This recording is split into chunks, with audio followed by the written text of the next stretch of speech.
بسم اللہ الرحمن الرحیم۔ دوستوں، یہ درد بھرا واقعہ سن کر آپ کی آنکھوں میں آنسو آ جائیں گے۔ ایک بار بی بی فاطمہ گھر کے تمام کام کر کے چکی پیس رہی تھی اور رو رہی تھی۔ حضرت علی رضی اللہ عنہ گھر میں تشریف لائے اور دیکھتے ہیں کہ گھر کے سارے کام ہو چکے ہیں اور فاطمہ چکی پیس رہی ہے اور ساتھ میں رو رہی ہے۔ حضرت علی بی بی فاطمہ سے پوچھنے لگے، اے فاطمہ، تم کیوں رو رہی ہو اور یہ پانی کس لیے گرم ہو رہا ہے اور اتنا سارا آٹا ایک ساتھ کیوں پیس رہی ہو؟ بی بی فاطمہ رو کر فرمانے لگی، اے میرے پیارے شوہر، آج میں نے ایک خواب دیکھا ہے کہ میرے ابو جان کسی چیز کو تلاش کر رہے ہیں۔ میں نے ان سے پوچھا، اے ابا جان، آپ کس کو تلاش کر رہے ہیں؟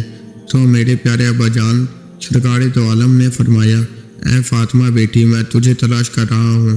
بی بی فاطمہ رو کر فرمانے لگی، آج کا دن میرا اس دنیا میں آخری دن ہے، آج میں نے اللہ کو پیارا ہو جانا ہے۔ حضرت علی یہ سن کر بہت زیادہ رونے لگی اور فرمانے لگے، اے فاطمہ، ابھی تک تو پیارے نبی سرکار دو عالم کے بچھڑنے کا غم ہمارے سینے میں ہی ہے اور تو اپنے بچھڑنے کی بات کر رہی ہے، میں تیری اس جدائی کو کیسے برداشت کروں گا؟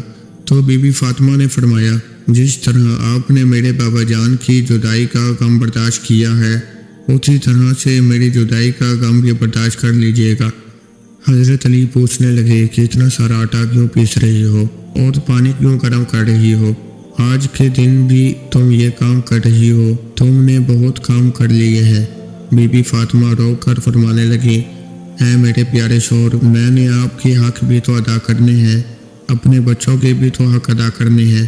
میں پانی اس لیے گرم کر رہی ہوں کیونکہ اپنے بچوں کو اپنے ہاتھوں سے نہلا سکوں۔ میں آٹا اس لیے پیس رہی ہوں تاکہ میرے بچے اور آپ اس آٹے کی روٹیاں بنا کر کھا سکیں، اور آپ لوگوں کے کپڑے بھی دھو چکی ہوں تاکہ آپ لوگوں کو دھلے ہوئے کپڑے مل جائیں اور آپ پہن سکیں۔ میرے بعد بچوں کو کون آٹا پیس کر کھلائے گا؟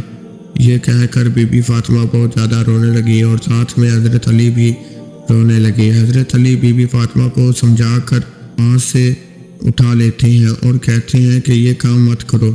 تبھی بی بی فاطمہ کی طبیعت خراب ہونے لگتی ہے، انہیں تیز بخار ہونا شروع ہو جاتا ہے۔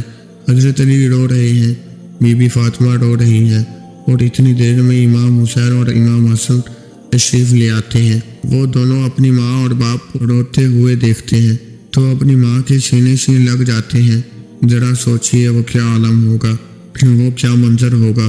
اس ماں کو یہ پتہ چل جائے کہ آج میں نے اس دنیا سے رخصت ہو جانا ہے اور میرے بچوں کا کیا بنے گا، میرے بچوں کو کون کھانا کھلائے گا، میرے بچوں کو کون سلائے گا۔ اس ماں کے دل پر، اس باپ کے دل پر کیا گزرتی ہوگی۔ حضرت علی بہت ہی زیادہ رونے لگے اور بی بی فاطمہ بھی بہت رونے لگی اور اپنے باپ اور ماں کو دیکھ کر امام حسن اور حسین بھی رونے لگے اور پوچھنے لگے، اے ابا جان، آپ کیوں رو رہے ہیں؟ حضرت علی خاموش ہیں اور پھر حضرت بی بی فاطمہ سے آپ پوچھنے لگے، اے امی جان، آپ کیوں رو رہی ہیں؟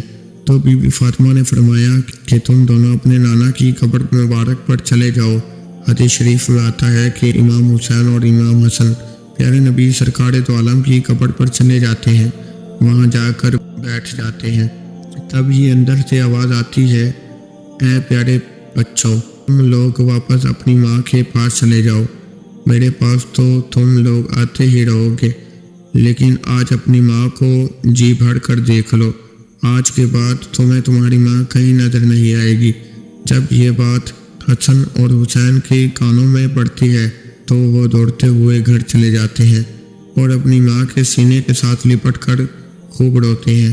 حضرت علی بھی رونے لگتے ہیں، بی بی فاطمہ بھی رو رہی ہے، امام حسن بھی رو رہے ہیں اور امام حسین بھی رو رہے ہیں۔ اتنے میں بی بی فاطمہ کی طبیعت اور بھی زیادہ خراب ہونے لگتی ہے۔ وہ حضرت علی کو اپنے پاس بٹھا کر ان سے 3 باتیں کہتی ہیں۔ پہلی بات تو یہ کہتی ہیں کہ میں نے آپ کے ساتھ کوئی بھی کوتاہی کی ہو، آپ کی خدمت میں کوئی بھی کوتاہی کی ہو، آپ کی نافرمانی کی ہو، آپ کا کوئی حکم نہ مانا ہو تو مجھے معاف کر دیجیے گا۔ حضرت علی رو کر فرماتے ہیں، اے فاطمہ، تو نبی کی بیٹی ہے، تو نے اپنا حق پوری طرح سے ادا کیا ہے، میں تجھ پر ہمیشہ خوش ہوں، مجھے تجھ سے کوئی گلہ نہیں ہے۔ بی بی فاطمہ دوسری بات یہ کہتی ہیں، میرے پیارے شوہر، جب میں اس دنیا سے رخصت ہو جاؤں تو آپ نے دوسری شادی کرنی ہوئی تو کر لیجئے گا، میرے بعد میرے بچوں کو میرے جتنا پیار بھی دیجیے گا اور ان کو ماں کی کمی محسوس نہ ہونے دیجیے گا۔ اور بی بی فاطمہ کی تیسری بات آپ کو بھی حیران کر دیتی ہے۔ تیسری بات یہ کہتی ہے کہ جب میں دنیا سے وفات پا جاؤں تو آپ میرے جنازے میں کسی کو بھی نہ بلائیے گا۔ یہ بات سن کر حضرت علی حیران ہو جاتے ہیں اور کہتے ہیں، اے فاطمہ، تو نبی کی بیٹی ہے، میں تیرے جنازے میں کسی کو کیوں نہ بلاؤں؟ تو بی بی فاطمہ فرماتی ہیں کہ میں نے آج تک اپنے آپ کو پردے میں رکھا ہے، مجھ پر کسی غیر مرد کی نظر نہیں پڑی، میں چاہتی ہوں کہ میرے مرنے کے بعد بھی مجھ پر کسی غیر مرد کی نظر نہ پڑے۔ جب شام ہو جائے، اندھیرا ہو جائے، آپ مجھے تب دفن کر دیجیے گا۔ یہ بات سن کر حضرت علی بہت روئے، بی بی فاطمہ رو رہی ہے، امام حسین اور امام حسن رو رہے ہیں۔ ذرا سوچئے وہ کیا منظر ہوگا جب ماں رخصت ہو رہی ہو ہمیشہ ہمیشہ کے لیے اس دنیا سے، اور اس کے بچے اس کے پاس بیٹھ کر رو رہے ہیں۔ یہ بات کہہ کر بی بی فاطمہ ایک بات اور کہتی ہیں کہ میں نے آج روزہ رکھا تھا، میرے ابو جان نے میرے خواب میں آ کر مجھے یہ کہا ہے، اے فاطمہ، تو سحری کر علی کے دسترخوان پر اور افطاری کر میرے ساتھ، اپنے پیارے ابا جان کے ساتھ۔ یہ بات کہہ کر بی بی فاطمہ اللہ کو پیاری ہو جاتی ہیں۔ بی بی فاطمہ کو کفن پہنایا جاتا ہے، ان کا جنازہ اٹھایا جاتا ہے۔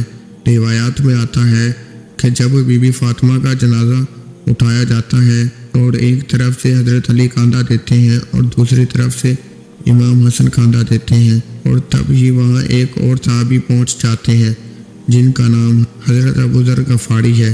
تب ہی حضرت علی ان سے فرماتے ہیں کہ آج حضور اکرم صلی اللہ علیہ وسلم کی پیاری بیٹی انتقال کر گئی ہیں، ایک طرف سے تم کندھا دے دو، اور اس طرح سے یہ جنازہ اٹھایا جاتا ہے۔ اور روایات میں آتا ہے کہ وہ دونوں معصوم بچے امام حسن اور امام حسین رو رہے ہیں، حضرت علی رو رہے ہیں، حضرت ابو ذر غفاری رو رہے ہیں، اور جنازہ قبر کے پاس رکھا جاتا ہے، قبر کھودی جاتی ہے۔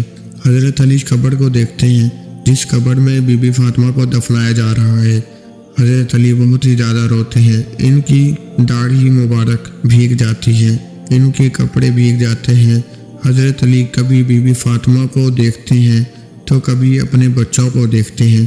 یہ منظر دیکھتے ہوئے حضرت ابو ذر غفاری بھی روتے ہیں اور قبر سے کہتے ہیں کہ اے قبر، کیا تجھے پتہ ہے کہ جنازہ کس کا ہے؟ یہ محمد کی بیٹی کا جنازہ ہے، یہ علی کی بیوی کا جنازہ ہے جن کو امام حسن اور امام حسین کہتے ہیں، یہ ان کی ماں کا جنازہ ہے۔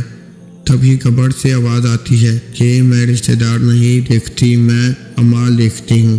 یہ جو قبر کی آواز آئی تھی وہ بی بی فاطمہ کے لیے نہیں تھی، کیونکہ بی بی فاطمہ تو بخشی بخشائی روح تھی اور وہ جنت کی عورتوں کی سردار بھی تھی، ہر گناہ سے پاک تھی۔ یہ آواز تو ہم جیسے لوگوں کے لیے تھی جو گناہ گار ہیں۔ بی بی فاطمہ کو قبر میں دفنایا گیا اور حضرت علی اپنے بچوں کو سینے سے لگا کر وہاں قبر پر بیٹھ کر کافی دیر تک روتے رہے۔ دونوں پیارے بچے بھی کافی دیر تک روتے رہے، وہ اپنے ماں کو یاد کر رہے تھے۔ وہ ہمارے پیارے نبی کا گھرانہ تھا، وہ تو بخشے ہوئے لوگ تھے، جنت کے لوگوں کے سردار تھے۔ نافرمان لوگ تو ہم ہیں جن سے قبر ہزاروں سوال کرے گی کہ کون سے اعمال لے کر آئے ہو۔ اللہ ہم سب کو نیک اعمال کرنے کی توفیق عطا فرمائے، آمین یا رب العالمین۔ اگر آپ کو ہماری یہ ویڈیو پسند آئی ہو تو لائک اور سبسکرائب ضرور کریے گا۔ پھر ملیں گے اگلی ویڈیو میں، تب تک کے لیے اللہ حافظ۔